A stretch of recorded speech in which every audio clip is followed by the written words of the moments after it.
السوق حاليا في حالة خوف، والكل بيسأل هل البيتكوين رايح فين؟ بس في وسط الزحمة دي في مشاريع AI صغيرة بدأت تتحرك بصمت.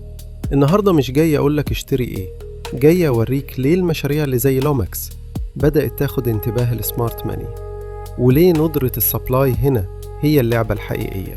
احنا متعودين نشوف عملات بملايين المليارات من السبلاي، ودي مشاريع بتعتمد على الهايب وتخلص. لكن المعادلة اتغيرت. في مشاريع زي لومكس قررت تلعب لعبة الندرة ب5 ملايين عملة فقط. ده معناه ايه؟ معناه ان اي طلب بسيط بيتحول لضغط شراء حقيقي.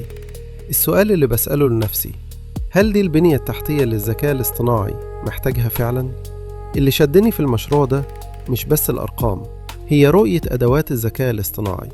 انت مش بتشتري توكن، انت بتشتري حصة في نظام بيعتمد على الاشتراكات. يعني الأدوات اللي هم بيبنوها المستخدمين هيدفعوا ثمنها بالعملة دي.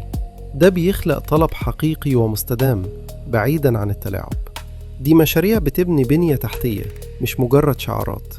عشان كده أنا بتابع المشروع ده وبراقب تطوره لحظة بلحظة.